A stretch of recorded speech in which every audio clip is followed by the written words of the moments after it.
Hello, everyone. Welcome back to another episode of the Daily English Practice Channel. I'm Anna, and I am so happy to be here with you today. How is everyone doing? I hope you're having a wonderful, productive morning, or maybe a relaxing evening, depending on where you are in the world. And I'm David. Hello, Anna. Hello to all our amazing listeners. I am feeling fantastic today, Anna. I've got my coffee, I've got my notes, and most importantly, I've got a lot of positive energy to share with our English learning family. I can feel that energy, David. It's contagious. You know, contagious is a great word for our listeners to learn. When something is contagious, it spreads from one person to another. Usually we use it for a cold or a virus, but we can also use it for feelings. David's happiness is contagious. It makes me feel happy too. That's right. I hope our excitement for English is contagious today. So, Anna, what is on the menu for today's episode? What are we diving into? Oh, it's a big one, David. It's a question that can be a little bit scary, but also very exciting. Today, we are talking about the future.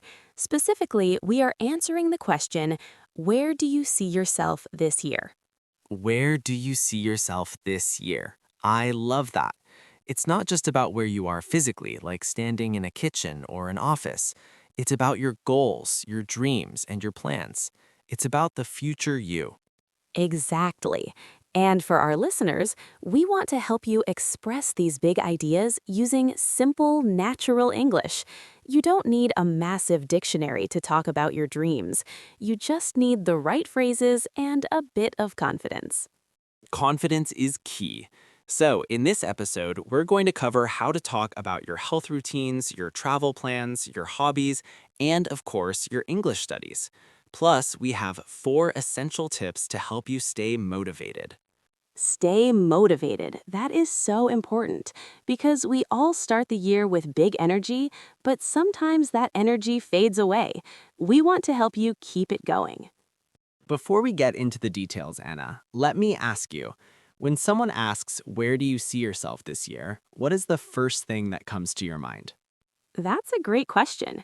When I hear, where do you see yourself? I think of a mental picture. I imagine myself in the future. For me, this year, I see myself being much more active. I see myself running a 5K race.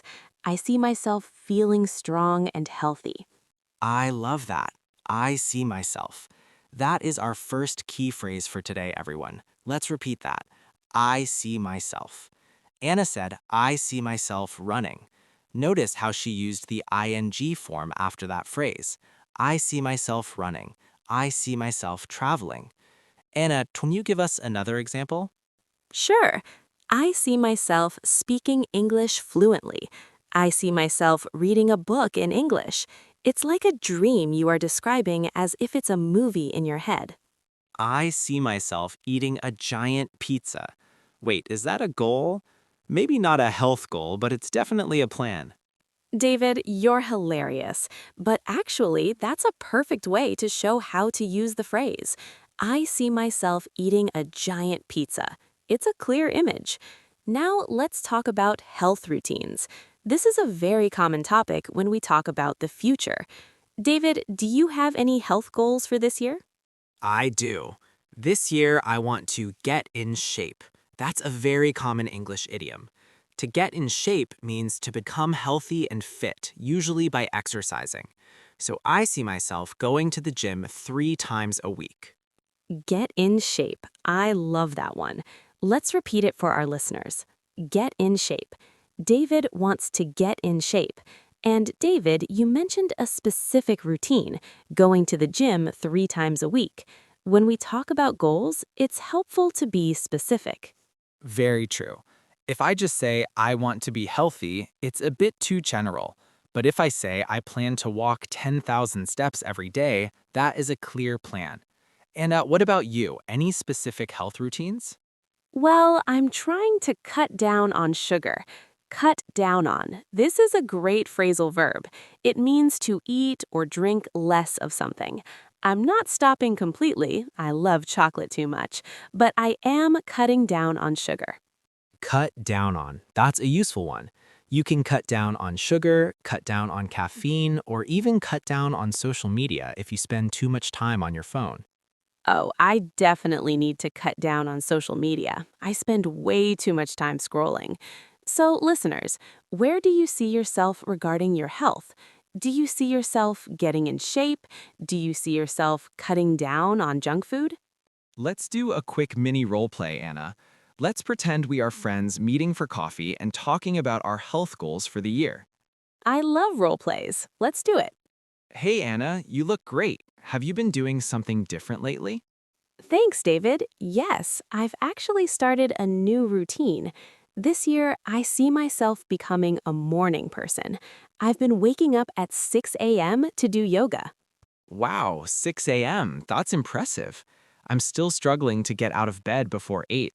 I really need to cut down on staying up late watching movies. It's hard at first, but I feel so much more energized. My goal is to stay consistent. I want to keep this routine going all year long. Well, you've inspired me.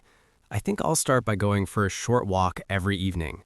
I want to get in shape before the summer starts. That sounds like a fantastic plan, David. You can do it. And seen. Did you hear those phrases, everyone? I see myself becoming a morning person. Cut down on staying up late. Get in shape. These are very natural ways to talk about your life. Exactly. Now, let's move on to another exciting topic, travel and hobbies. David, I know you love to travel. Where do you see yourself traveling this year? Oh man, my travel itch is back. To have an itch usually means your skin feels itchy, but to have a travel itch means you really want to travel somewhere. This year, I'm planning to visit Japan. I've always wanted to see the cherry blossoms. Japan. That sounds incredible. So you could say, I'm planning to visit Japan, or I'm looking forward to visiting Japan. Yes, looking forward to. That's another golden phrase. It means you are excited about something in the future. I am looking forward to seeing the cherry blossoms. Listeners, remember that after looking forward to, we also use the ing form of the verb. Looking forward to meeting, looking forward to going, looking forward to seeing. That is a very common mistake for learners. They often say, I am looking forward to visit, but the correct way is, I am looking forward to visiting. It sounds so much more natural. What about you, Anna? Any hobbies you want to pick up this year? Pick up a hobby, another great expression. To pick up a hobby means to start a new activity. This year, I want to pick up photography. I see myself taking beautiful pictures of nature and maybe even some portraits of my friends. Photography. You'll have to take some pictures for our podcast cover. I'll try. I need to learn how to use my camera first. It's a bit complicated, so I'm going to take a course. Take a course. Perfect. Whether it's an English course, a cooking course, or a photography course, it's a great way to see yourself growing. And speaking of growing, let's talk about the most important topic for our listeners, English goals. David, where do you think our listeners see themselves with their English this year? I hope they see themselves feeling confident. I hope they see themselves having conversations without feeling nervous. That's the dream, isn't it? To speak without that nervous knot in your stomach. To help them get there, we have those 4 essential tips we promised. David, do you want to start with tip number 1? I would love to. Tip number 1 is set bite-sized goals. Bite-sized, like a small piece of food you can eat in one bite? Exactly. If you try to eat a whole cake in one mouthful, you'll choke. But if you eat it piece by piece, it's delicious and easy. English is the same. Don't say, I want to be fluent by June. That's a huge goal. Instead say, I want to learn 5 new words every day. Or I want to listen to 1 English podcast episode every morning. I love that. Bite-sized goals are manageable. They don't scare you. If you achieve a small goal every day, you feel successful. And success builds confidence. Precisely. What's tip number 2, Anna? Tip number 2 is create a language environment. You don't have to live in New York or London to practice English. You can bring English to you. Change your phone's language to English. Watch movies with English subtitles. Listen to English music while you cook. That's a big one. I call it immersion at home. If you surround yourself with the language, your brain starts to get used to it. It's like soaking in the language, like a sponge in water. A sponge. That's a great image. Be an English sponge, everyone. Soak up all the words and sounds around you. Okay, tip number 3 is one that I struggle with sometimes, but it's so important. Don't aim for perfection, aim for communication. Oh, David, that is so true. So many students are afraid to speak because they might make a grammar mistake. But the goal of language is to share ideas. If I say, yesterday I go to store, you still understand me, right? Of course, I know you went to the store. The communication was successful. Sure, eventually we want to say I went, but in the beginning, the most important thing is to get your point across. Get your point across. That means to make someone understand what you are trying to say. Don't let the fear of mistakes stop you from getting your point across. And finally, tip number 4, find a study buddy. A study buddy, a friend to practice with. This makes learning so much more fun. You can encourage each other, practice conversations, and hold each other accountable. Hold each other accountable. That's a slightly more advanced phrase, but it's very useful. It means you make sure the other person does what they promise to do. If my study buddy says they will study for 30 minutes, I check on them to make sure they did it. It's like having a teammate. When you feel lazy, your teammate says, "Come on, David, let's practice for 10 minutes." And then you do it.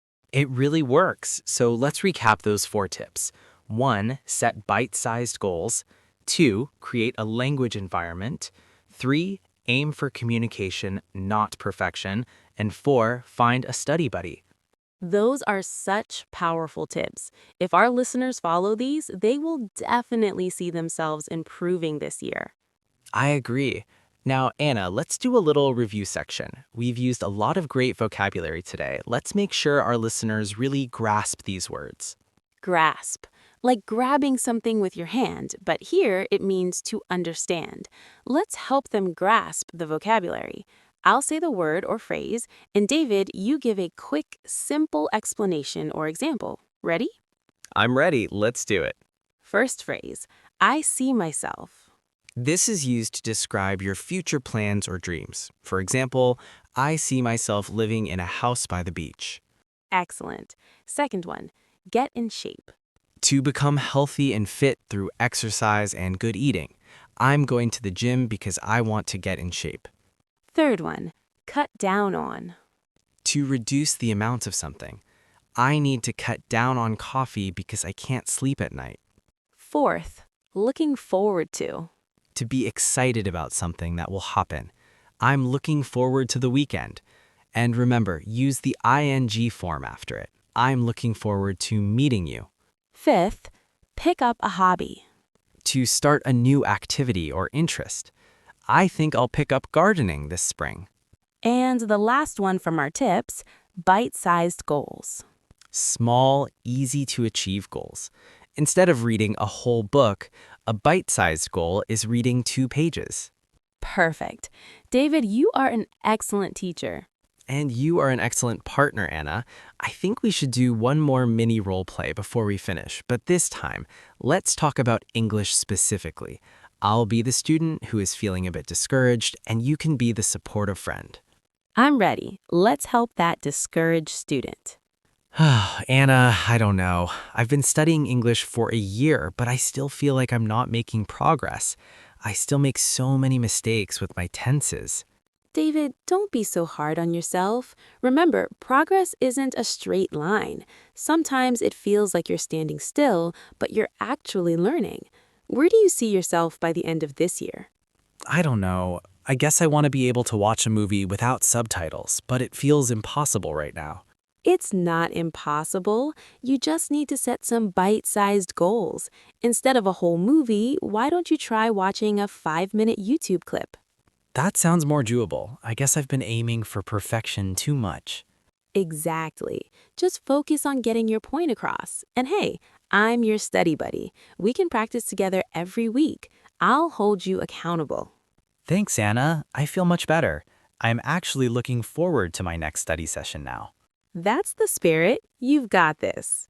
And scene. Wow, I even felt better in character. It really helps to have someone encouraging you. It really does. And that's what we want to be for all of you listening. We are your digital study buddies. We are here to encourage you every step of the way. We are, and we truly believe in you. Learning a language is a journey, not a race. It's okay to take it slow as long as you don't stop. That's a beautiful sentiment, David. A journey, not a race. Let's all remember that. Well, Anna, I think we've covered a lot today. We talked about health, travel, hobbies, and some really practical tips for English learners. We certainly did. I feel inspired just talking about it. I'm already thinking about my photography course and my 5K run. And I'm thinking about my trip to Japan and my 10,000 steps. Listeners, now it's your turn. We want to hear from you. This is the best part of our day, reading your comments and hearing your stories. Yes, please go to the comments section and answer the question, where do you see yourself this year? Tell us one goal you have. It can be a big goal or a small bite-sized goal. Maybe you see yourself traveling to a new country. Maybe you see yourself cutting down on soda. Or maybe you see yourself finishing your first book in English. Whatever it is, we want to know. Tell us, I see myself, and then your goal. We read every single comment, and they always put a smile on our faces. They really do. Your stories motivate us to keep making these episodes. Before we go, Anna, do you have any final words of wisdom for our friends out there? Just one thing. Be kind to yourself. Learning English is a big challenge, and the fact that you are here, listening to this podcast, shows that you are already doing a great job. Celebrate your small wins. I love that. Celebrate the small wins. Every new word you learn is a victory. Every sentence you understand is a success. Well said, David. Well, everyone, that's all for today's episode of the Daily English Practice channel. Thank you so much for joining us. We hope you found this conversation helpful and that you're feeling a little more motivated to reach your goals. Don't forget to subscribe if you haven't already, and share this episode with a friend who might need a little boost. We'll see you in the next episode. Until then, keep practicing, keep dreaming, and keep being awesome. Bye-bye, everyone. See you soon. Goodbye. Happy learning.